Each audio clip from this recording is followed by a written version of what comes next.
You see, like Texas is doing that, and then it seemed like a lot of headlines at the federal level is that it's a lot of positive news. So I don't really know. I don't know what to believe. I mean, you know much better than I do. What's your take? I think Texas was a big one because he went against his own lieutenant governor. Yeah, The feds, I have no freaking idea. I'm not even trying to be smart on it because, like, I kind of like being ignorant because then that way, you're just kind of living in the moment. So that's the way yeah, I'm taking totally. it right now. I think that's a good approach. It's all you can do, I guess, right now. Right? So what's the latest? Is like there's going to be like some sort of special legislative session, like in the Yeah. month or two, and that is this like does that mean this is the only topic to be discussed? Essentially, is that what that means? I don't know. I haven't gone deep enough to find out. Texas goes into session every 2 years. So I don't know what other bills he vetoed. I don't know if those are included in it, but yeah, we're not going to expect it to be the free for all open market like it was. But Right. beverages, those beverages are the safest thing when it comes to talking about And I stuff. also wonder, like, how are they defining THC? You know, is it THCA, Delta 9, Delta 8? Like, what do they even, did they specify that in that bill? Well, the bill was that any form of THC was banned, Okay. no, Got non it. detect basically. Got it. So they're going to allow some level of THC. Now they're going to probably cap it. It's going to be about form factors. What type of like to get a hemp permit, you just need to pay like $200, no background check.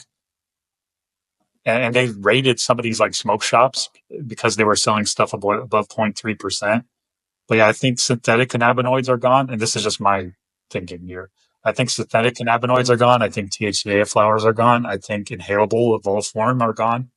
But we'll see. I have no idea. Hmm. I'm not that opposed to like HHC and some of these weird synthetic ones. I don't know. I've never tried those. I haven't heard I haven't heard good things. I'll say that.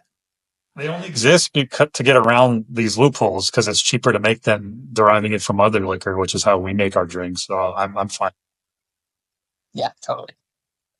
All right. Well, yeah, busy week. Well, hopefully this will be a bit of a break. All right. Welcome to Shelf Help. Today we're speaking with Paulo Sobral, who is the CEO of Lolli Soda, joining us in the Bay Area.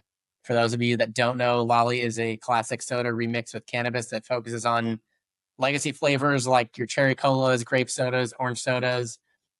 Super exciting time in the cannabis and hemp beverage space right now, to say the least, especially a lot of the stuff going on this week too, which we may jump into. Before that, Paulo spent a good chunk of his career at Pepsi and Sierra Nevada, as well as some other players in the cannabis and hemp beverage space like Vertosa and Can. So got really a lot of context, a lot of good experience in both this cannabis and hemp space, as well as traditional CPG beverage. Excited to get into it. So first off, Paulo, just to start off, just for the people that aren't that familiar with Lolli, give us just kind of quick lay of the land in terms of origin story, why behind the brand, core flavors, products you guys offer, and then just a few places, core places where people can get their hands on them, and then we'll go from there. Yeah, for sure. So first of all, great to be here. Appreciate going over my background. As you can tell, I've been a big beverage, early cannabis companies and then cannabis beverages.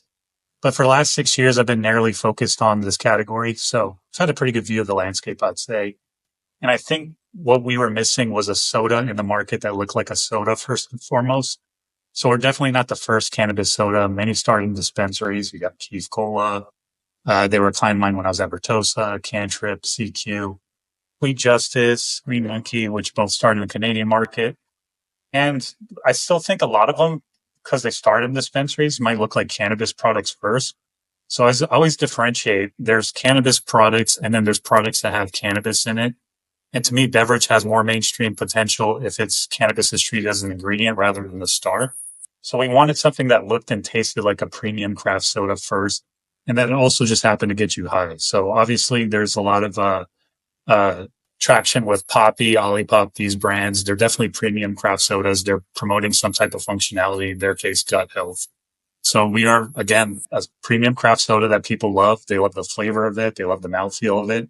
And then our functionality is that euphoric ingredient that we all know and love. And something else that we do different than a lot of the products you see in the market is how we position it. So a lot of them lean into wellness, see alcohol alternatives, or they're very cannabis culture forward. We're just a fun soda. And that also tells people drink what you want, do what you want, which is kind of going against a lot of the current trends of being more towards wellness. People still like their indulgences. They still like their vice. It shouldn't be something you're drinking all day, every day. And it's usually not for most of our consumers. It's just a little break and a little bit of fun in your day. And from my time at Pepsi, we learned everyone loves soda. So these flavors already known and loved. It just adds the THC. So that brings easier trial for consumers, distributors, retailers to pick it up. And the team that started Lolli, they've been cannabis beverages for about 5 years now. I met them very early in 2020 when I was still working at Vertosa. And a year later, they launched a high-end cannabis spirit called Pamos in the California dispensary channel, which very well has its share of beverages, challenges with beverage adoption, amongst other things. And so Pamos made the wisest decision to pivot to hemp a couple of years ago. I stayed in touch with them throughout the years. And when I was at Sierra Nevada Brewing, I was the head of the business development for the co-pack division. We built a massive pipeline of hemp beverage brands lining up to work with us. And California banned hemp-derived THC in September of last year. So not only was I going to have to rebuild some of that pipeline, but I was ignoring my ambitions to make this a massive category. So with my connections, knowledge, and experience in this cannabis beverage space, I just basically didn't want to live with regrets 20 years from now if I didn't make a move soon. So I reconnected with the Pamos team. They told me about the concept, and they were about 3 months from launch at the time. So I jumped at the chance to go for it and lead that launch as their initial go-to-market strategist and CEO. How you describe it, this beverage space or beverages that use THCs as an ingredient, whether in the regulated THC space or the hemp space, actually garnering a lot of attention right now. At the same time, it feels like there aren't that many people that really have a lot of experience in the space. It feels like there's only so many people that have more than what feels like 5 minutes, and you're definitely one of those. So just in terms of where we are today, I guess just to kick things off, where are we today? And then why does it feel like things are all of a sudden exploding? It might be in reality, it's a 10-year journey and all of a sudden people are paying a lot of attention to it. But yeah, where we are today and why do you feel like it feels like things are exploding, at least to an outsider, let's say? It's definitely been that long for cannabis beverages. 10 years ago, they did exist in the dispensary channel. But, until companies like Vertosa came around, there's issues with stability, with the THC ingredient being and maintaining potency over time. As you know, back then, third-party lab testing wasn't even required with the medical regulations. But I think now we're actually arrived as a legitimate category. I just had lunch with our software provider for our CRM, and they're a legitimate software provider for the alcohol industry, and they're getting ready to report category data. Nielsen is starting to report category data. So how we've arrived at as a really established beverage category, I say it started first with the USDA Farm Bill in 2018. And as you probably know, that permitted hemp cultivation domestically. And many people, including myself, believe the Department of Agriculture intended to permit rope and not dope, as they say. So we wanted to source hemp domestically to make hemp protein powder, hemp seeds, hemp fibers, you name it. There was a little bit of talk about CBD and topical applications, but for the most part, they were not looking at cannabinoids when they were permitting hemp. They were looking for another crop that farmers can make money off of. But the language defined hemp as a type of cannabis that has no more than 0.3% THC by dry weight.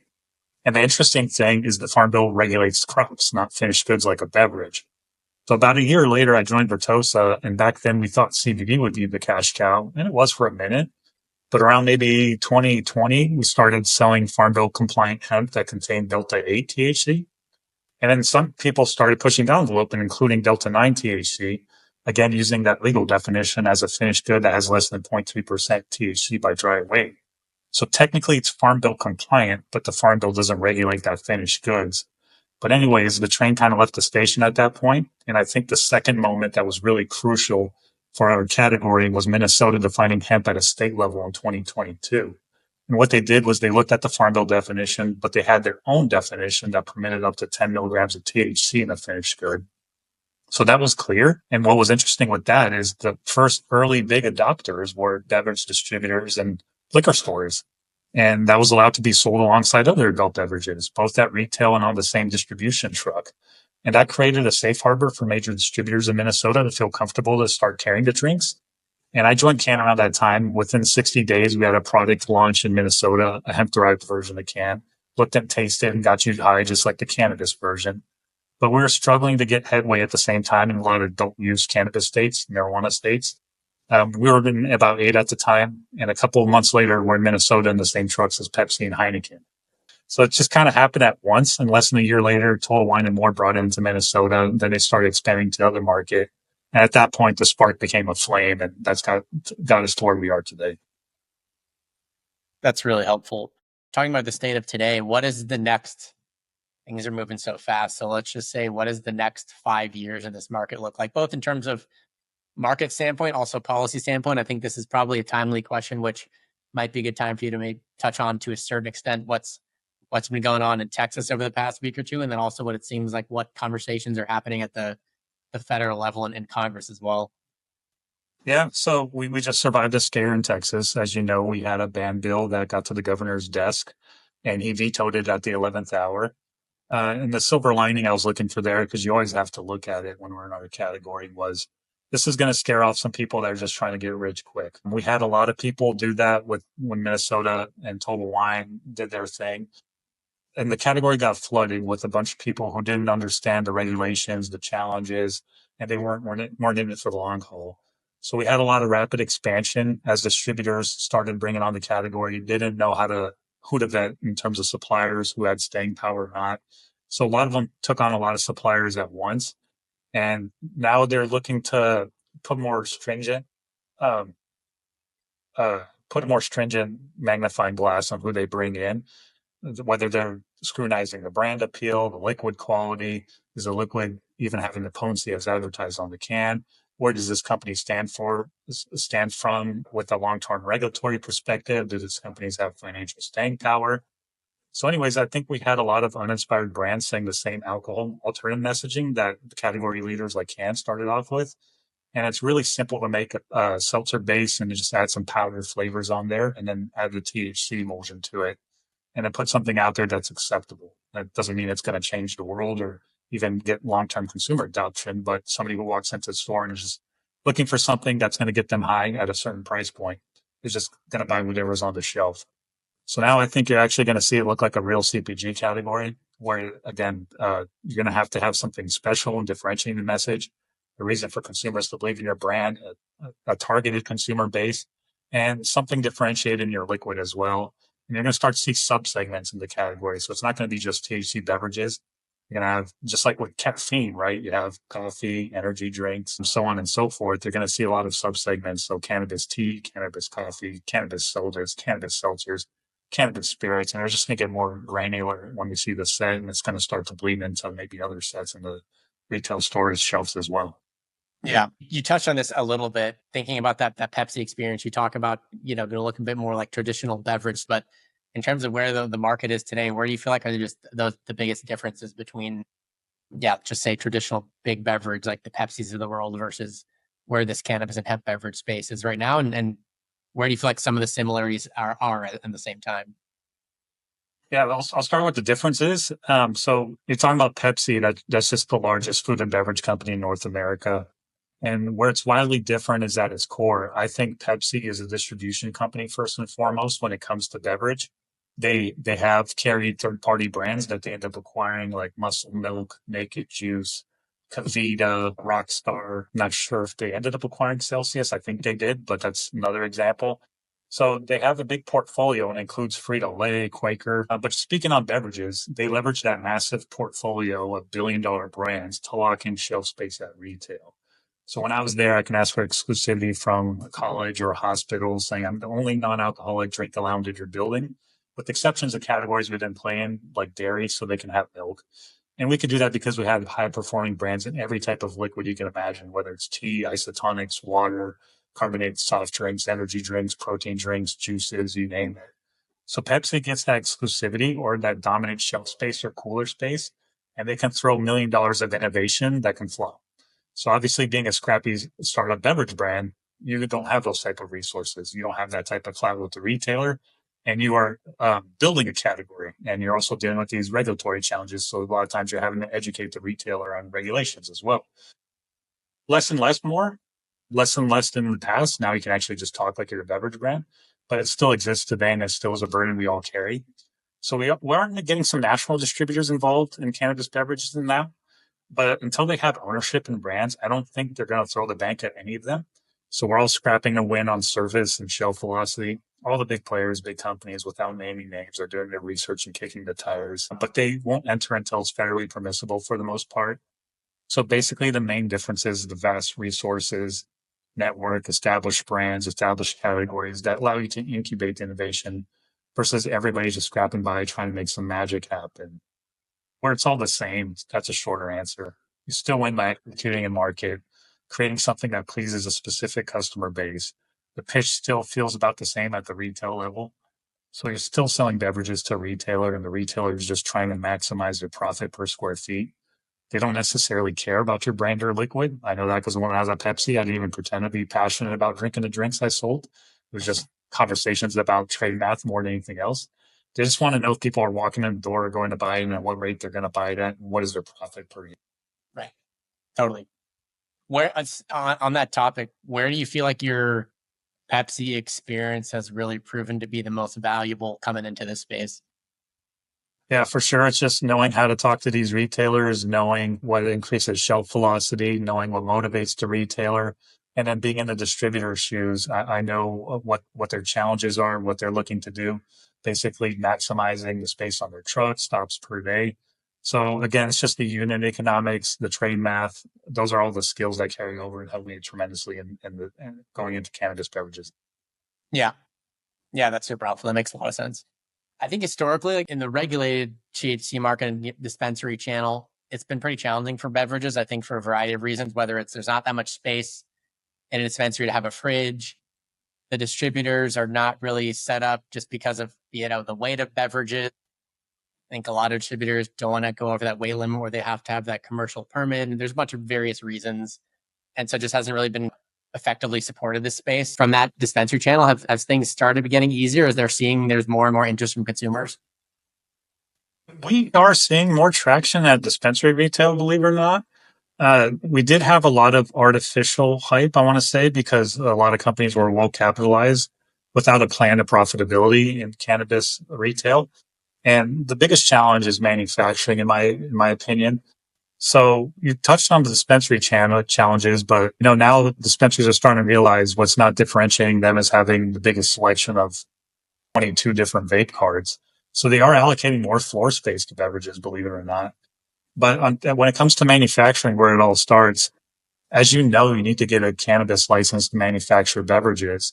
And most people who seek those licenses are making pre-rolls, concentrates, stuff that takes minimal equipment, minimal capex relative to beverages, takes little space, and is not as sophisticated as a manufacturing process, not as complicated as a manufacturing process.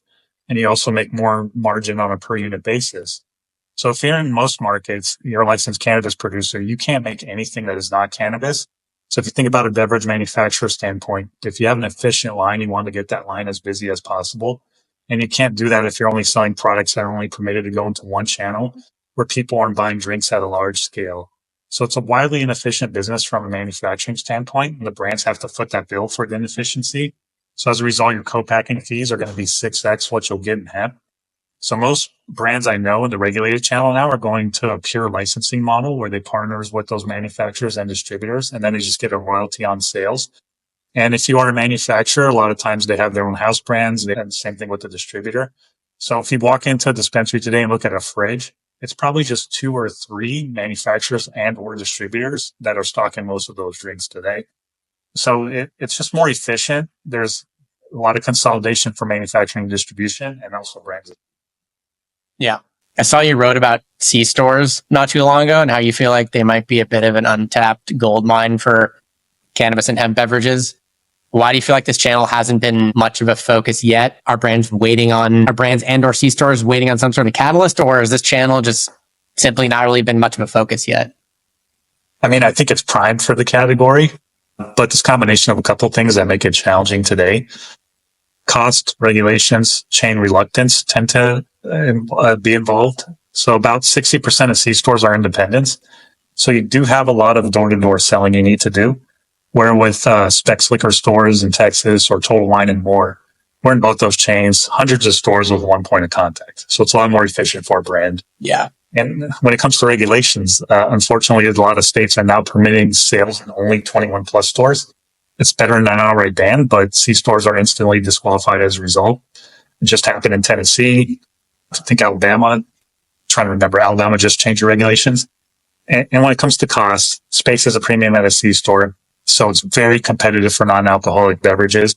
Non-alcohol, you can pay to play. So you pay slotting fees, and Pepsi and Coke dominate that space at C stores, like I was sharing earlier. So many new brands have to support with a free fill. The product might not be merchandised with the beverages. It might be this catch-all open air cooler. And retailers know that they can take advantage of brands because the demand is higher than supply. So they'll cycle through exciting new brands, give them free products. Even if they grant them a slot, it's probably not a permanent one. Because C stores are always getting orders all the time too. So even if it's not intentional, you'll just have an empty slot and it's going to get filled before you even realize it. And it's going to be hard to get that space back. Yeah. So what's the key to winning in this channel, and maybe where does a brand's strategy need to differ compared to liquor stores, the ones you're talking about, and grocery where you are able to sell? I definitely think the job is a lot easier if you have a DSD distributor on your side right now. So DSD, if not familiar with the acronym, stands for direct store delivery. So they go in, they inventory what's in the store, and then they have a computer that suggests an order, and then they deliver the order as well.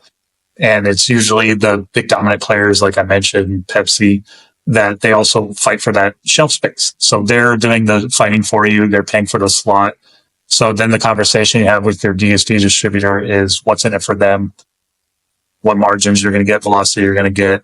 Can they build something better in-house, or is there another competing brand? Those are the conversations you have. So it's almost like you do the pitch at the distributor level, and then the distributor uses your muscle to get you into the C store. Yep, that makes total sense. In terms of retail and shopper marketing tactics for this channel specifically, what tools should brands have in their tool belt, whether it's like, shelf talkers, aisle violators? I imagine it's a lot of compact POP displays that are sitting up near the register, that kind of stuff. Yeah, the first thing I'll say is you think about your package. So you got to stand out on shelf. That's obviously a given. But the thing to remember about C stores is most of the products bought there are consumed instantly. I think the metric I got was 90% of them from Nielsen. So it's a big focus on single serve. So what's that? You're going in the cold box. Cooler clings are great. Shelf whoppers are great. Branded glides, I really am a big fan of those because it's kind of looks silly if a competing product goes into a glide with your brand on it. And thinking about my time at Pepsi, 99% of my C-store business, if not more, it was single serve versus multi-packs. So you need to focus on the single serve when you're picking out your pack out.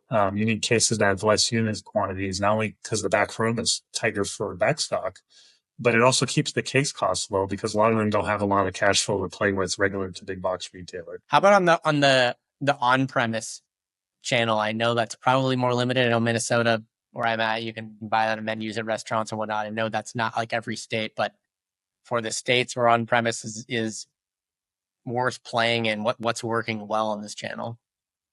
Well, you mentioned it's pretty limited still because of regulations and also insurance liabilities. And traditionally, the channel's more conservative since people are consuming at their establishment. So most insurance policies today would drop you if you serve THC. So to win, you almost have to present an insurance solution to the establishment if they haven't brought in THC out there already. There are some policies out there. They are at a premium. Personally, from my perspective, it's worth it for the establishment because it delivers a different experience for consumers. People like me who end up ordering a mocktail and then spiking my own drink. And we have a sister brand called Pamos that I think I mentioned earlier. So they've had a lot of success with responsible high-end establishments that are willing to let us educate their staff. So that's definitely crucial. And we find places on the menu. We make sure that the potency is responsible that we're putting on us on-premise establishment. And Pamos cannabis cocktails are just as complex and more enjoyable for the mixologist to make than their alcohol analogs. So when we engage with an on-premise operator who's willing to do the work to ensure their insurance provider is supportive and train their staff, we'll offer a unique customer experience that really helps that restaurant or bar be behind cutting edge trends. On the D2C channel, I know it seems like some brands are doing well. I think Breeze is probably the one that everyone talks about because they publish their numbers publicly, and D2C is a big part of their business, and it seems like how they scaled so much. But at the same time, I could be totally wrong here, but I guess other than Amazon, I don't really see anyone ordering Pepsi off of Pepsi's websites D2C. I'm curious, how important do you feel like this D2C channel is going to be in, let's just say, 5 years compared to where it is now? Yeah, I mean, when I was at Pepsi, I left in 2016. I don't even think we're paying attention to it outside of just putting stuff on Amazon. Yeah. And I have a ton of respect for the Breeze team. They know I love them. I think what they did really well is there's curious peoples on their phones that didn't even know THC drinks were a thing, and they can get them delivered to their door. It is the DoorDash era. And there's probably not accessible in the stores where they've shopped already. So they go for it, try it out, and they fall in love with it. It's done a lot of wonders for our category, and their brand has blown up as a result. And it was a huge portion of our revenue when I was at Can too, even though Can is already had traction at retail. So a lot of them probably prefer to get Breeze wherever their favorite drink is when they're on grocery trips. And Breeze knows this because now they're focusing more on retail. Shout out to my friend Brian Dooley, who also comes from the regulated cannabis industry, who's now leading that charge for them. So that said, people buy drinks at C-stores. Like I said it, to consume on the spot. People get drinks with their groceries when they're already getting food. They're out in a bar and restaurant, get a drink with their meal. That's traditionally how we consume drinks. And since you brought it up, I think liquid, people want to consume them instantly or stock their pantry. And when they stock their pantry, they're getting their other pantry staples. So it's got to be bundled with grocery. Yeah. It's just not where you sell a lot of drinks outside of Amazon, where you just get something on subscription that you're going through a unit or two a day, every day. Yeah. Yeah, I would agree with that. On the topic of sell-through, packaging is a big part of that. If I came to you and told you I was getting ready to launch a brand in this space, I'm about to kick off packaging design, what are 2 to 3 things you'd tell me to keep top of mind, or tips you'd give me, or on the other side, things to watch out for that might trip me up? Yeah, this is where I have a ton of healthy friction when I was a consultant. It's a great question. The thing to keep in mind is it's still an unknown category to most consumers, and there's no consistent THC beverage look. So we know what a beer looks like. We know what looks like a wine. We know what looks like a soda. Obviously, some companies are pushing those boundaries, but uh, they do it to stand out. And it's a reason, like when you're standing out, it might have a hard time staying in an established set. So when you think about THC drinks, the exercise I like to go through is what drink are you placing in the consumer's fridge and looks like that type of drink until there's a consistent look. So, a lot of times I see brands get too esoteric, too cute, treat it like it's an art project, a lot of confusion and noise and beautiful designs on the package. And I always like to use the example of my wife. People are busy. So she goes out and buys whole fat yogurt and comes back with low fat yogurt because she was too busy or distracted to read the package. So don't sit there and make something that's an art project if you're trying to stay on a shelf. Keep it simple. Keep the message different. They just want something instantly that looks like something they're familiar with and is part of their routine already. And Yeah. always keep your logo the star. That would be my for basic guidelines there. Yeah, that's super helpful. In terms of supply chain, you've been in the space for a while, including a stint at Vertosa, as you mentioned. I think it's pretty clear on the regulated or dispensary channel. You have to be a licensed THC regulated cannabis manufacturer. There's a limited number of those. On the hemp space, what does the manufacturing and co-packing space look like? Is it still pretty limited? Are more and more coming into the market? Yeah, what does it look like? It's night and day from when I was at Vertosa. So I have a ton of scars from my time there. It was a huge challenge of ours. Lucky for now, the category, there are a lot of craft brewers with a lot of line times. Not good for the craft brewer, but good for the category. And they believe in the category now. Some are pivoting entirely to THC beverage co-packing. And Vertosa, now they've been around for 6+ years. They have a lot of history, case studies, and they did a good job of educating co-packers on how to make quality THC beverages. But initially, the co-packer didn't want to take your guidance until issues started to happen. It was for a lot of reasons. In part, the category wasn't established. Vertosa wasn't established. Versions technically are easy to make, but having a stable emulsion and a unique beverage matrix is where the challenge is. So a lot of times co-packers just wanted to sell the emulsion as a commodity, so they viewed us as competition. But there's definitely a lot of availability now from beverage professionals, and there's a lot of know-how on how to make of high quality. So it's pretty easy now if you have a co-packer that's used to making, let's say, craft beer, that they can make a high quality THC beverage with all the knowledge and resources we have versus 6 years ago when I started in it. Right. Totally. What if I was an entrepreneur or aspiring entrepreneur? I thought I was more interested in this B2B route further up the supply chain rather than building a consumer facing brand. What opportunities do you see for entrepreneurs who want to get involved in what holes do you see, let's say? I would not recommend co-packing, manufacturing, or distribution. Only reason is alcohol has its challenges right now. So all those big alcohol players have the infrastructure already, and Yeah. those games are just about how, for the most part, obviously you got to account for service. Is how many can you make and at what price? So it's all a matter of scale. So I always like to answer this about what people ask me for as a B2B professional. It's data, raising money or growing sales. So I think the data is coming online also from these big players that are doing analytics for adult beverages. Markets are still a little too fragmented. So if you can do something at a hyper local level that's really deep, that might be of value. Yeah. Get granular at a local level if you're going to get into that game. And sales brands want to be everywhere, but can't afford too many full-time boots on the ground professionals. So there's still opportunities for more, I'd say, third-party sales agency that can really help brand scale quick and fast. Yeah. Totally shifting gears from a team standpoint on the brand side. What do the first 2 to 3 people look like that you recommend a founder in this hemp THC beverage space hire or look for? First of all, ask what the founder's skill set is. But I think what's most important for any startup beverage brand is that beverage sales professional. It could be the founder. If it's not, it needs to be a co-founder or very early employee.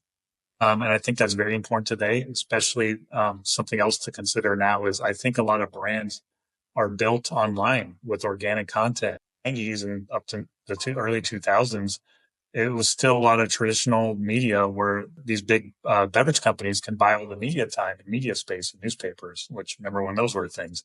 But now people are digesting all their content digitally, and anybody can make content with an iPhone. So that needs to be somebody that's on the cutting edge of those trends, lives and breathes your brand, and knows how to build online community at scale. Yep.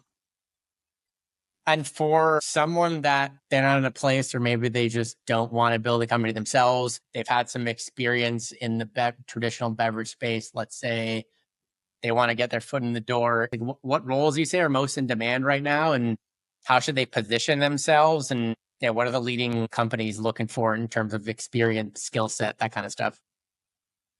Definitely think it's going back to one of the earlier answers. It's salespeople that can create a market and own a geography. Yeah. So it takes a lot of effort to build trust with retailers. So if they already have that book of business, that trust, they know how to sell drinks. Again, these are drinks with an ingredient in it. It's easy to teach the nuances of the cannabis ingredient, cannabis regulations, all that stuff we have to deal with versus getting somebody who already has a huge network and knows how to move drinks at scale. So I think for the most part, if you're a beverage professional, and you can just talk about the skills and processes you put in place to move a lot of beverages at volume, then you have your pickup brands you want to. That's really helpful for someone looking to get in the space. Last question, say for someone that's has some traditional beverage experience, they have decided, hey, I want to be an entrepreneur. I want to build a brand in this space. What are, let's just say, 2 to 3 things you tell them to keep top of mind and or things to watch out for, or maybe a bit of some doses of reality, let's say? That's a great question. I feel like throughout the last half of my career here, I've talked more people out of it than jumping into it. It's harder than you think is the first thing. And everybody says that about every CPG category. This beverages are probably the hardest CPG category. And then cannabis beverages are the hardest segment in beverages. So it's even harder than you think after I say that. So I would say find a way to be profitable quick or find investors with a long look at the horizon that will stay off your back and not question micro decisions. The thing to keep in mind is nobody's done this before.